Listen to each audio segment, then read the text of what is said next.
A pessoa que esqueceu de gravar a introdução desse vídeo, mas prometo que na próxima vai ter introdução, vai ter vinheta e tudo mais.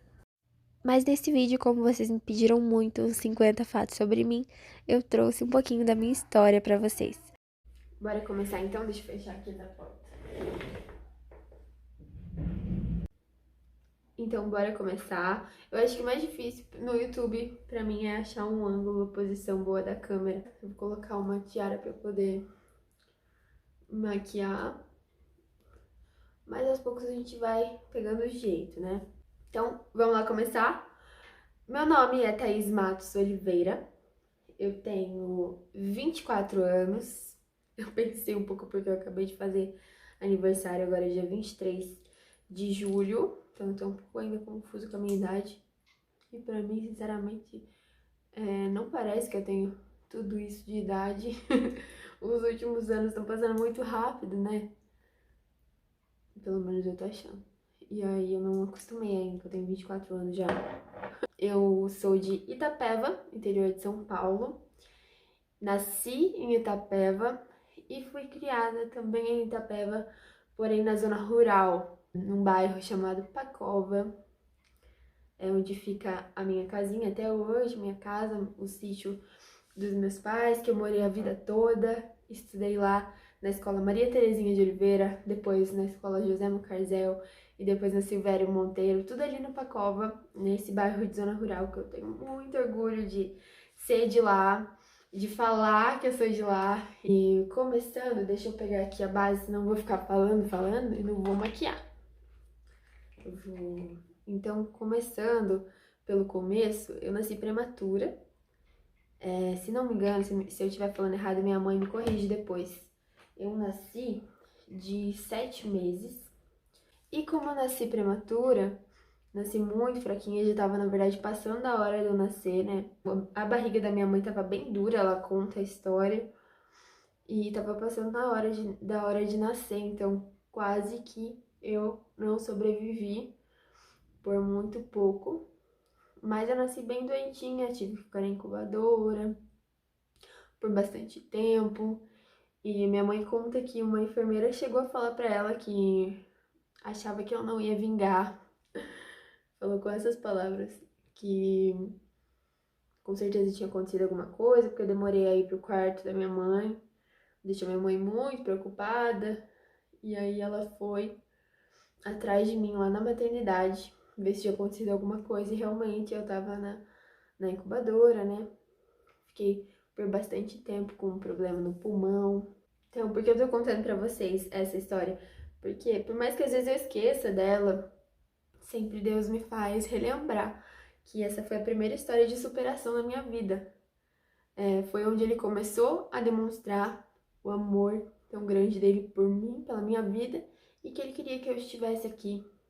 E com certeza com algum propósito, assim como ele tem um propósito com a vida de cada um. E continuando, eu sou filha da Bia, que é professora. Hoje em dia ela não está exercendo, mas ela é professora. E meu pai, Cebola, que hoje em dia operador de máquina, encarregado numa firma de operador de máquina e tal. Não sei explicar direito a profissão do meu pai, nunca sei. Mas meu pai é cowboy, ele doma cavalos, ele sabe, hoje em dia ele não faz isso, né? Mas eu cresci nesse meio, né? Meu pai era peão de rodeio, minha mãe fazia três tambores, meu irmão. Eu já tô contando a história de quando eu era maior, né? Já fui lá pra frente. Mas só pra vocês entenderem de onde eu sou mesmo. O ambiente que eu vivi e tal.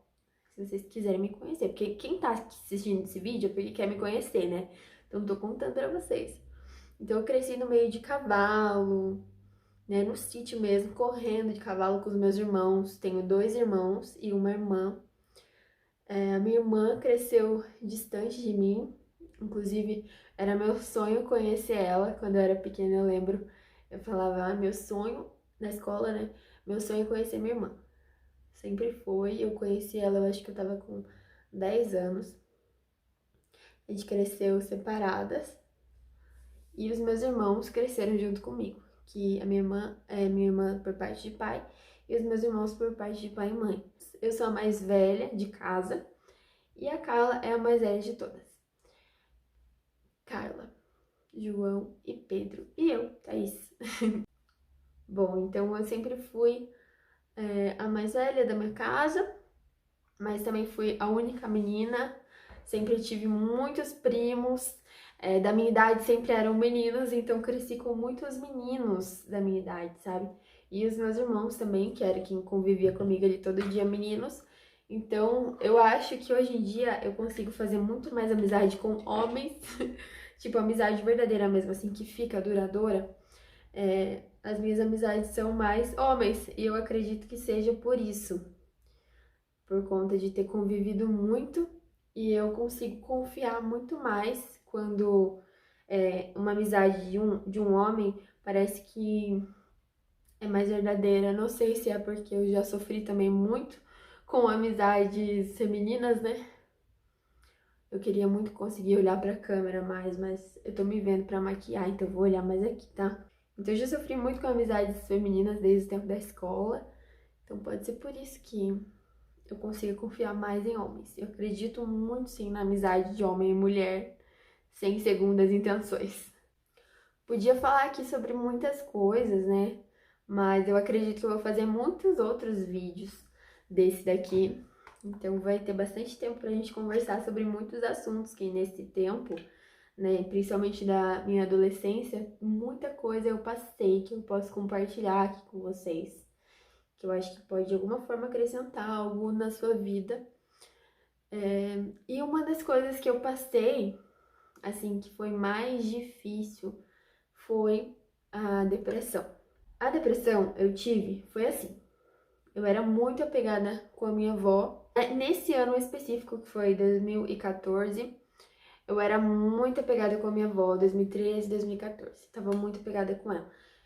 Eu sempre fui, mas eu era muito revoltada, sabe? No meu tempo de adolescente, eu sempre fui muito revoltada, principalmente com o meu pai. Porque o meu pai é daquele estilo chucro, né? Que não demonstra muitos sentimentos. Hoje em dia ele já tá bem diferente, mas quando eu era mais nova, era bem complicado de entender a falta de maturidade também que eu tinha. Não me deixava entender muito o jeito do meu pai, o gênio dele, a forma que ele lidava com as coisas. Então, isso me deixava bem revoltada, sabe? Meu pai bebia bastante também quando eu era bem pequena. Eu já cresci não querendo beber, então até hoje nunca bebi nada, nunca fiquei bêbada, nunca nada. E só experimentei algumas coisas, mas nunca cheguei ao ponto de nada, de ficar nada, sabe? Não gosto mesmo, nada contra quem faz, porém não trouxe nada bom pra minha vida. Em questão ao meu pai e também outras pessoas que passaram pela minha vida, namorados, que eu tive problema com isso, porque era uma coisa que pra mim eu não queria pra minha vida, né? Eu via muita coisa acontecendo em relação a isso de ruim e eu não queria pra mim também isso daí, né, pro meu futuro.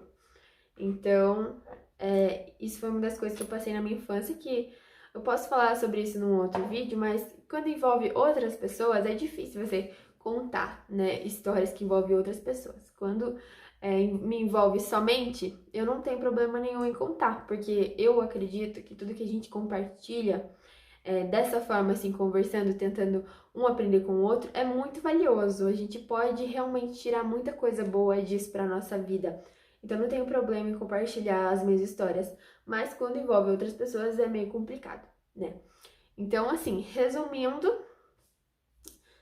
tudo, passei por muitos problemas, assim como meu pai na infância, e eu cresci muito revoltada, não entendia o jeito dele, eu não conseguia falar eu te amo pra ele, não conseguia mesmo. E com o passar do tempo, eu comecei a frequentar mais a igreja. Eu sou católica, né? Isso é mais um fato sobre mim. Eu comecei a participar de retiros, eu lembro que eu fiz o despertar, eu fiz o ABC, e aquilo foi me despertando mesmo algumas coisas dentro de mim, alguns pensamentos que antes eu não tinha. E olha, eu já tinha namorado, isso é outro fato, eu comecei a namorar com 13 anos, muito nova, né? Com 13 anos, muito nova, muito imatura, e depois que eu comecei a namorar, eu sempre namorei. Eu nunca fui aquela de ficar ficando. eu sempre namorei sério. E assim, eu tentava suprir os meus vazios, as minhas carências emocionais no namoro. Então, por isso que era um desastre, né? Sempre saía alguém magoado, se não era eu, era outra pessoa, porque eu criava muita expectativa e nunca era alcançada, né? Aquela expectativa não era alcançada, porque aquele lugar era de pai. No meu coração, dentro de mim, era um lugar de pai, não ia suprir com outras coisas. Então, eu colocava um peso muito grande na pessoa que estava comigo, que não ia ser compensado, né? Ia ficar desequilibrado sempre. Enfim, nessa época, 2013, 2014, eu comecei a participar mais de encontros da igreja. Fui pensando mais por outros lados, por exemplo, comecei a tentar entender mais o meu pai, sabe? O porquê que ele tinha aquele jeito dele, porque a gente, quando é mais novo, costuma olhar só o nosso lado, né? Pelo menos eu era muito assim. Eu pensando em mim naquela época, eu era muito egoísta. Eu olhava só o meu lado, tentava entender só o que eu sentia e não pensava muito no porquê que o outro era assim, porquê que ele tem tal atitude. Será que ele não aprendeu assim? Será que ele não teve uma falta na vida dele que fez com que ele tivesse uma atitude assim? Ele não entende direito o quanto isso machuca as outras pessoas? Será que, sabe? Será? E antes eu não tinha esses pensamentos de será, de questionar. E eu comecei a ter. E hoje eu tenho muita noção que é por conta dos encontros que eu participei da igreja, dos grupos de jovens e tudo mais, que foi abrindo a minha mente em relação a isso. Por mais que eu fosse muito revoltada na época, dei muito trabalho para os meus catequistas, Júnior e Bruno principalmente, dei muito trabalho para eles, porque eu era muito questionadora a partir daí, sabe? E eu tinha muita mágoa, eu tinha muita coisa no meu coração que eu não entendia. Então eu queria entender a partir daquele momento, coisa que antes eu não tinha nem parado para questionar, sabe? Eu só existia, não queria entender as pessoas, não queria melhorar como ser humano, não queria nada disso. E a partir daquele momento, principalmente ali nesse ano, 2013, 2014, eu consegui ver de outra forma o mundo, as pessoas, querer entender o outro. E foi nessa época que eu mais me aproximei da minha avó, porque ela era essa pessoa, sabe? Que queria sempre ver o melhor do outro, que queria sempre melhorar. Tinha muitos ensinamentos para passar, era uma pessoa muito bondosa. Sou suspeita pra falar, ela era a melhor pessoa que eu já conheci na minha vida. E nesse ano eu tava muito apegada com ela e minha avó faleceu. Então, esse foi o primeiro baque da minha vida, sabe? O primeiro mesmo, porque até eu ser afastada da minha irmã, crescer afastada dela, não foi pra mim um baque, porque eu era muito pequena. Então, eu tinha uma falta muito grande, mas um baque ainda na minha vida, assim, uma coisa que, sabe, ainda não tinha acontecido. Então, foi a primeira vez. E assim, bem nessa época que eu me perdi minha avó, eu tava conhecendo uma pessoa e eu ainda tava naquela que eu era muito carente, muito assim, tinha aquele vazio no meu coração da parte do pai, por mais que eu já tava me curando disso daí, mas ainda tava no começo. Eu, de novo, coloquei muita expectativa em alguém, né? E essa pessoa, meu pai e minha mãe não apoiavam de jeito nenhum. Até porque já tinha acontecido situações dele me fazer sofrer antes. E como hoje em dia, né, vendo depois de muito tempo que passou, olhando para aquela situação, eu consigo ver que aquele sentimento era totalmente doentio, era uma coisa assim, que era uma coisa assim, fora do normal, que eu acredito que foi por conta de tudo que eu tava passando na minha vida, mesmo a falta da minha avó. E como esse relacionamento era uma coisa que a minha família não aceitava, eu batia muito de frente com eles, brigava muito com eles, com os meus amigos que também me aconselhavam a não estar naquele relacionamento, brigava muito com todo mundo e eu ficava tão desgastada, tão abalada emocionalmente, aquilo me fazia tão mal. E também dentro daquele relacionamento, era um relacionamento extremamente, eu não vou dizer abusivo na pior das formas, sabe? Porque eu já vi coisa muito pior do que o que eu passava, mas não vou diminuir também o que eu passei, sabe? Porque foi muito abusivo, emocionalmente, foi muito. Me colocou muito pra baixo, sabe? A minha autoestima já era baixa, eu já tinha problema com a minha autoestima, desde muito cedo. Isso é uma coisa que a gente também pode falar em outros vídeos. Mas esse relacionamento realmente colocou minha autoestima lá no chão, sabe? Eu olhava pra mim, eu não me reconhecia, não gostava do que eu via, não via futuro, não via uma volta por cima na minha vida, enfim. E a forma que acabou esse relacionamento aí piorou, porque realmente me jogou no lixo. Assim, de novo, uma coisa que diz respeito a outras pessoas, a outra pessoa nesse caso, é difícil eu ficar falando aqui pra vocês, mas tô falando do meu sentimento, foi esse, né? Na época eu realmente tava dentro da lata do lixo, lá no fundo do poço, e de lá eu não conseguia sair. E eu não tinha, nesse momento, um amparo. Por quê? Porque eu mesma me desfiz desse amparo, né? Eu não tinha mais a confiança da minha mãe, porque eu ia ver ele escondido e a gente brigava muito. Muitas coisas aconteciam paralelas nesse tempo. Então eu brigava com a minha mãe, eu brigava com meu pai não apoiava de jeito nenhum. E assim, esse assunto é uma coisa que você pode pensar, nossa, mas por que ela tá falando disso? Será que ela quer ficar se vitimizando com essa história, com a da avó dela, com o relacionamento abusivo? Não, gente, é porque isso, infelizmente, é uma coisa que muita gente passa. E a gente nem percebe quando tá dentro da situação que aquilo faz mal, entende? Quando a gente percebe, a gente já tá refém daquela situação e não consegue sair. Parece que você tá preso àquela pessoa, sabe? Principalmente quando você é mais novo, que você não tem plena convicção do que você quer e do que você não quer na sua vida, você se entrega de uma forma. Eu acredito que pelo menos uma vez isso aconteça com todas as pessoas nesse mundo. Eu espero muito mesmo que não. Mas eu acredito que pelo menos uma vez você tenha tido esse sentimento de você confiar 100% em alguém, você entregar 100% as suas fichas em alguém e o que as pessoas falam você não quer nem saber, por mais que esteja ali na sua cara, que aquilo faz muito mal pra você, você não quer ver, você coloca um tampão na sua cara, nos seus olhos e você não quer ver aquilo que é diferente daquela sua expectativa que você criou, que é o príncipe encantado da sua vida. E eu sempre fui muito essa, né, que acredita no príncipe encantado. Então, nessa época, realmente foi a pior época da minha vida.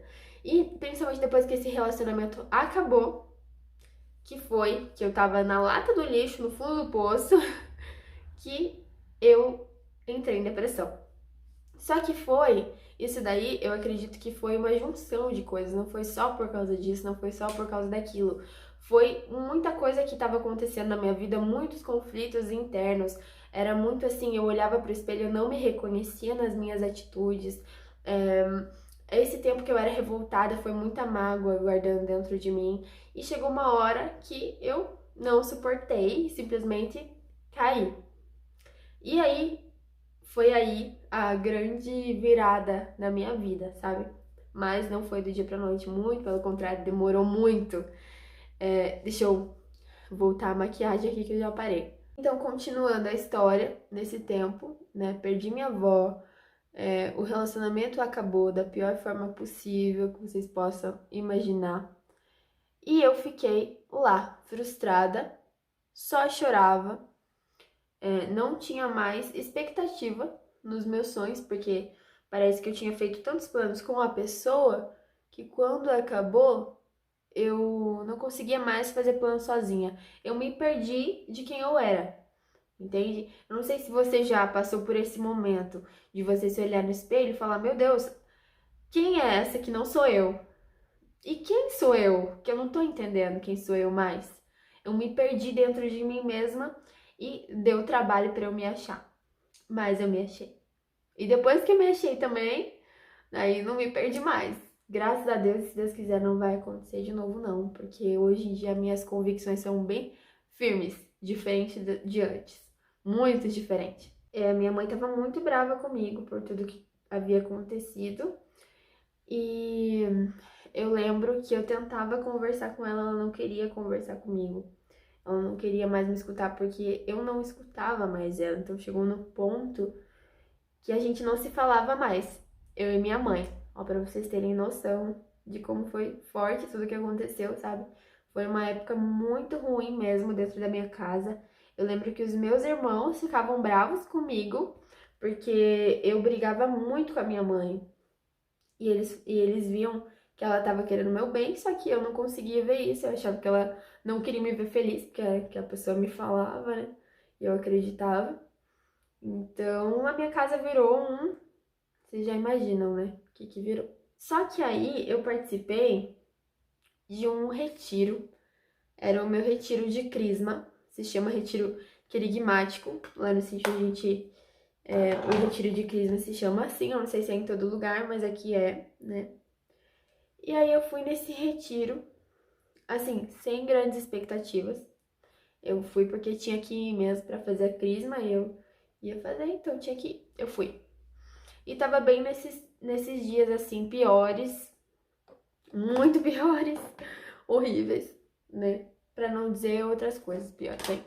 E foi quando eu tava lá mesmo, né? Nesse retiro. E aí eu falei, não, já que eu tô aqui, então eu vou me entregar. Já que eu tô aqui desse jeito que eu vim, que eu tô sem expectativa de nada mais, sabe? Eu não vejo luz no final do túnel, eu não vejo nada. Mas já que eu tô aqui, eu vou me entregar, porque é a última coisa, sabe, que eu pensava em fazer. Mas foi a única coisa que eu via que eu ainda não tinha feito. Tipo, eu nunca me entreguei realmente a um momento de oração. Eu pensando naquele momento, tá? Que eu tô falando agora. Eu nunca fui na igreja pra buscar Deus. Eu fui porque minha mãe ia, eu ia com ela. Eu fui porque era um costume da minha família. Eu fui por vários motivos, mas nunca fui para realmente buscar mais de Deus. Entender o que ele queria de mim, sabe? E nesse dia, eu já tava lá mesmo, eu falei, eu vou me entregar nesse lugar. Eu vou me entregar nesse encontro. E vamos ver no que vai dar. E ali eu fui.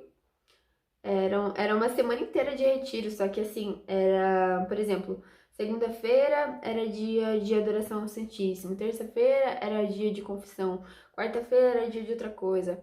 E assim foi, até que no sábado e no domingo realmente era um retiro, que a gente ficava num lugar isolados e tinham várias atividades, vários momentos de oração, de música, de louvor. Então foi dessa forma e eu fui me entregando em cada etapa. E eu lembro que, principalmente na etapa da adoração ao Santíssimo, eu só chorava. Eu chorei muito e era um choro que dói até hoje no coração de lembrar daquele choro, que era muito doído, sabe? Era assim, desesperado mesmo. Eu lembro que eu ajoelhei e eu não sabia o que falar pra Jesus. Eu olhava pra Jesus e eu falava: o que eu falo, meu Deus? Eu não sei o que falar, mas entenda o meu coração e acolha as minhas lágrimas como oração, porque eu não sei o que fazer. Não vejo mais sentido em nada. Não vejo. Eu não via. Eu lembro exatamente da sensação, sabe? E aí, ali, eu lembro que eu chorei tanto que eu fiquei com vergonha de ficar dentro da igreja e eu fui pra fora. E quando eu fui pra fora, eu lembro exatamente quem foi, a Gislaine. Gislaine, estudar um beijo, linda. Ela foi lá atrás de mim. E ela conversou bastante comigo, eu desabafei com ela. Mas eu lembro que o meu desabafo foi muito assim, me colocando como vítima, né? Que eu sempre fui muito assim nessa época. Quando eu ia contar as minhas coisas, me colocava como vítima. E eu queria que a pessoa sentisse dó de mim mesmo, sabe? Então eu chorava tanto, até porque naquela época eu tava com dó de mim que eu tava passando, né? Então, eu chorava tanto, meu Deus do céu, eu lembro exatamente, eu tava atrás da igreja no tanque, assim, e ela veio e me abraçou, e eu desabafei com ela, e aquilo me aliviou mais, sabe? Nesse encontro, aconteceu muita coisa, mas uma coisa que me marcou muito foram duas partes. Uma eu lembro que foi a pregação do centro da minha vida. Eu lembro que tinha um desenho assim, e aí tinha Jesus e tinha Jesus no centro, Jesus fora, Jesus no canto, Jesus em vários lugares. Daí a gente tinha que discernir onde a gente estava colocando Jesus, em qual papel a gente estava colocando Jesus na nossa vida, que o lugar dele era no centro. Então eu vi que por mais que eu estava servindo já, nessa época eu tinha acabado de começar, foi no ano que eu comecei a servir na igreja, né, cantando, mas eu tinha acabado de começar. Por mais que eu estivesse lá cantando, eu não coloquei ele como centro da minha vida e nem no canto. Ele tava mais para fora do que para dentro. E eu falei, meu Deus, eu tô sendo muito hipócrita em estar servindo o Senhor. Eu não tava lá por ele. E o segundo momento mais importante para mim desse retiro e também assim da minha vida, e muito importante para mim esse momento, foi quando Jesus se declarou para mim pela primeira vez, que eu me dei conta, né? Porque assim, olhando para trás, muitas vezes Jesus se declarou para mim. Ele se declara pra gente todos os dias, mas eu não era sensível aos sinais dele. Eu não conseguia ver que era ele. Então, nesse dia foi a primeira vez que eu vi uma declaração do Senhor pra mim e eu entendi que ele estava se declarando. E foi através da Bíblia, foi através de outras pessoas, foi através de várias e várias formas. Principalmente através da Bíblia. Eu lembro que teve um momento da Bíblia. E todas as vezes que eu abria, era uma declaração.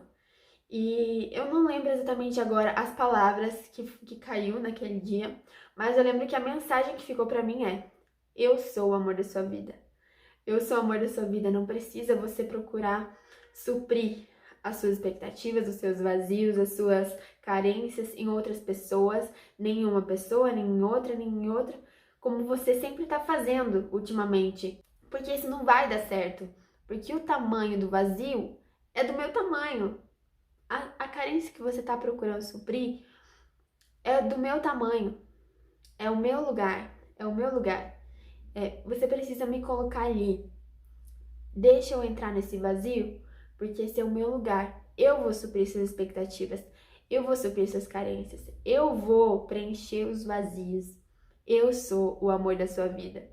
E a partir daí, o que ele mais me falava era também uma coisa, eu nunca vou esquecer. Você é preciosa pra mim. Eu até tenho uma música sobre isso. Se vocês quiserem, depois eu canto. Mas uma música sobre isso se chama Preciosa pra mim. Toda vez que Jesus quer me lembrar o que eu tô esquecendo, que às vezes eu me esqueço, eu me afasto de novo. Depois disso, muitas vezes, muitas coisas já aconteceram. Isso daí foi no meu começo de vida com Deus. Mas depois disso, muita coisa ainda aconteceu e eu me afastei, e eu voltei, eu me afastei, e eu voltei. A gente é muito inconstante, não tem como, né? Mas toda vez que ele quer me chamar pra perto dele de volta, pra eu cair na real, ele manda alguém me falar isso daí, que eu sou preciosa pra ele. E hoje eu quero falar isso pra você, tá? Você é muito preciosa pra Deus. Você é a menina dos olhos dele, você é o menino dos olhos dele.